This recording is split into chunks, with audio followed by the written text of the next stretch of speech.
Assalamualaikum warahmatullahi wabarakatuh. Sampurasun Baladikuta. Selamat datang di acara Idea Fest 2020. Selamat datang kepada juri, tim teaching, tim dosen yang terhormat. Sebelumnya, saya berterima kasih karena telah diberikan kesempatan untuk membuat video presentasi Mahkota Bumi di acara Idea Fest 2020. Nama saya Nadif Nandana Firdausa dari kelas KM 42 MC4. Pertama ini materi pembahasan, yang itu akan membahas city overview, SWOT analisis, communication objective, target audience, kompetitor, brand touch point, creative strategi, dan brand contact point. Ini pertama ada SWOT, yang di SWOT pertama itu ada strength. Yang pertama itu ada peraih penghargaan Kalpataru tahun 2002 sebagai penyelamat lingkungan. Yang kedua, terdapat hutan keramat yang dinamakan Lewung Gede, seluas 30 hektar. Yang ketiga, salah satu kampung adat yang aktif dan berpotensi di Jawa Barat dan dengan populasi kurang lebih 259 jiwa. Yang keempat, hutannya yang masih asri dikarenakan tidak boleh sama sekali ditebang. Yang kelima, olahan dari hasil alam seperti aren dan kopi. Selanjutnya ada weakness, yaitu yang pertama akses menuju kampung adat Kuta yang jauh dan sulit untuk diakses. Yang kedua, hasil bumi belum terkonsep dan belum diolah dengan baik, hasil masih diolah dengan sistem home industry. Yang ketiga itu opportunity. Pertama, pemerintah mendukung dengan One Village One Product dan One Village One Company di Kampung Kuta. Yang kedua, Kampung Adat Kuta bekerja sama dengan universitas lokal di Ciamis untuk membantu dan mempublikasikan media sosial. Selanjutnya ada threat. Yang pertama itu, kampung adat lainnya yang berada di Jawa Barat memiliki potensi sumber daya alam yang sama. Yang kedua itu, Kampung Kuta belum menjadi top of mind pariwisata di Jawa Barat. Yang selanjutnya ini ada old positioning dari Kampung Adat Kuta, yaitu Kampung 1001 Pamali atau 1001 Larangan. Yang selanjutnya itu unique selling point dari Kampung Adat Kuta, yaitu Lewung Gede. Karena Lewung Gede di Kampung Adat Kuta boleh dikunjungi oleh wisatawan dan masyarakat. Dengan adanya beberapa peraturan yang harus dipatuhi oleh pengunjung dan peraih Lewung Gede ini peraih penghargaan Kalpataru. Selain 10 ini di positioning dari Rumah Adat Kuta, yaitu Kampung Adat Penyelamat Hutan. Selanjutnya ada brand touch point. Yang pertama itu menyajikan cerita dan mengangkat nilai-nilai adat dari Kampung Kuta. Yang selanjutnya melakukan pameran tradisi dan adat seperti tradisi nyuguh dan babarit di Kampung Kuta yang bertujuan untuk menjaga lingkungan. Membuat campaign 1 bulan untuk selamanya yang mengajak masyarakat untuk menggunakan produk eco-friendly sehingga tidak mencemari lingkungan. Yang selanjutnya membuat campaign video mengenai gerakan menjaga hutan di sosial media sesuai dengan nilai adat Kampung Kuta. Selanjutnya target audience yang dilihat dari geografis itu di Jawa Barat dan Jawa Tengah, dari demografis laki-laki dan perempuan generasi Z 17-25 tahun. Dari behavior itu ada mahasiswa pencinta alam, orang yang menyukai petualangan akademis. Selanjutnya communication adjective di mana terdapat what to say dan how to say. What to say atau apa yang akan disampaikan yaitu kearifan lokal dalam melestarikan hutan. Kemudian agar tersampaikan, maka momen tetap akan menyampaikan positioning baru kami, yaitu mengajak masyarakat untuk menerapkan kearifan lokal Kampung Adat Kuta dalam melestarikan lingkungan dengan membuat program eco-friendly 1 bulan untuk selamanya.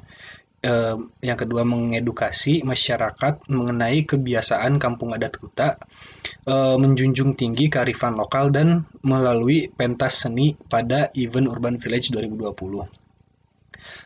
Ini adalah kompetitor besar dari Kampung Adat Kuta, yaitu Kampung Naga. Dilihat dari sektor hutan. Yang pertama, jauh dari kata modern. Yang kedua, sebagian besar masyarakat Kampung Naga bekerja sebagai petani dan berkebun. Yang ketiga, menjaga lingkungan sekitar mereka, terutama hutan. Yang keempat, masyarakat masih sangat tradisional. Yang kelima, adanya Lewung Gede.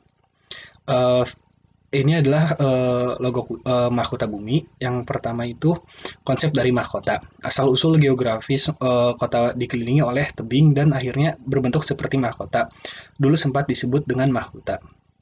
Yang selanjutnya ada bentuk daun pada ujung mahkota, mengangkat potensi alam yang kita bawa yaitu hutan leuung gede dan sebagai nilai adatnya untuk menjaga alam. Yang selanjutnya ada bentuk dua tangan yang sedang mengangkat daun, yaitu diartikan sebagai masyarakat yang senantiasa menjaga kelestarian alam.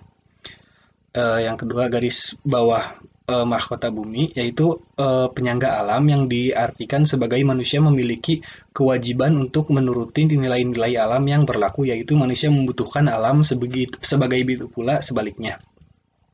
Yang selanjutnya konsep warna. Pecahan dari warna hijau yang melambangkan alam khususnya hutan, warna kuning yang memiliki makna kehangatan dan menyenangkan, dan warna toska yang memiliki makna penyelamat. Yang selanjutnya itu ada konsep maskot. Maskot yang berbentuk menyerupai bumi karena nilai-nilai yang kami angkat dari kampung kota difokuskan untuk menyelamatkan bumi. Selanjutnya ada peta yang berbeda di bagian badan maskot tersebut melambangkan peta dari Jawa Barat yang yaitu peta Ciamis karena kampung adat Kuta berada di Ciamis. Mahkota di sini kami menggunakan logo yang dimiliki mahkota bumi itu sendiri yang mengartikan asal-usul geografi Kuta. Warna dominan navy, warna navy memiliki arti menarik perhatian dan menggabung suasana. Warna toska yang berarti menyembuhkan dan mengendalikan emosi. Aksara Sunda yang ada di maskot ini berarti kita kuta. Di sini kita mengambil ciri khas kuta yang menjadi pelindung alam. Nah, selanjutnya kita akan membahas kreatif strategi yang meliputi storyboard, city overview, jingle, dan brand activation. Kita akan menjelaskan storyboard city overview. Yang scene pertama ini opening animasi logo dari mahkota bumi. Yang scene kedua menampilkan keindahan leuung gede. Scene 3 menampilkan aktivitas pengambilan aren. 4 pengolahan aren, 5 spot foto khas Kuta, 6 menampilkan kebun kopi, 7 menampilkan aktivitas warga, 8 menampilkan rumah panggung, 9 menampilkan balai desa, 10 menampilkan penghargaan Kalpataru. Yang 11 itu penutup. Selanjutnya ada storyboard jingle. Dari detik 13 sampai 25 ya arti dari liriknya yaitu merupakan bagian pembuka anthem yang bertujuan untuk memberitahu pendengar tentang rahasia kekayaan terbenam yang dimiliki kampung adat Kuta. Dari detik 26 sampai 42 mengatakan suasana kampung adat Kuta yang membentuk ketenangan karena alamnya yang masih terjaga. Detik 44 sampai 1 menit 8 merupakan 3 kekayaan alam yang dimiliki kampung adat Kuta yang menjadi sumber utama mata pencarian. 1 menit 9 hingga 2 menit 26 itu mengajak pendengar agar mengunjungi kampung adat Kuta dan menunjukkan letak kampung Kuta. Yang terakhir ini ada storyboard brand activation. Dari scene pertama itu menggambarkan tempat awal kampung Kuta. Scene kedua narator akan mengatakan kepada audiens untuk mengambil welcome drink oleh masyarakat kampung Kuta yang memakai baju pangsi. Scene ketiga itu narator akan memandu audiens untuk masuk ke art installation terlebih dahulu yang terdapat di hall pertama kampung Kuta. Scene keempat beranjak ke booth selanjutnya yaitu games. Dalam booth games ini audiens akan diajak untuk bersenang-senang dengan permainan tradisional. Scene kelima ini narator akan mengajak audiens beranjak ke booth yang ditunggu-tunggu yaitu booth kuliner. Scene ke-6 ini narator akan mempersilahkan audiens untuk melakukan swafoto atau foto sepuasnya dan sekreatif mereka di foto booth yang berletakkan di kampung Kuta. Scene ke-7 ini di adegan terakhir narator akan mengucapkan kalimat perpisahan kepada audiens yaitu hatur nuhun Balet Kuta telah mampir ke acara kami. Multisensori di brand activation ini meliputi yang pertama itu taste. Pengunjung dapat merasakan kuliner khas kampung adat Kuta yang menggunakan bahan-bahan gula aren, singkong, dan kopi. Kedua itu smell. Pengunjung dapat mencium aroma kopi saat mendatangi stand mahkota bumi. Ketiga itu ada touch. Pengunjung dapat melakukan interaksi dengan cara bersentuhan di booth kampung adat Kuta saat bermain games dan dengan cara menekan tombol. Sight. Dalam booth kampung adat Kuta, para pengunjung akan menyaksikan berbagai macam booth kreasi mahkota bumi seperti art instalasi, berbagai macam permainan booth kuliner, serta booth foto. Yang kelima itu sound, pengunjung akan mendengar bunyi khas kampung seperti suara jangkrik dan burung-burung. Nah, ini adalah berbagai macam media sosial mahkota bumi.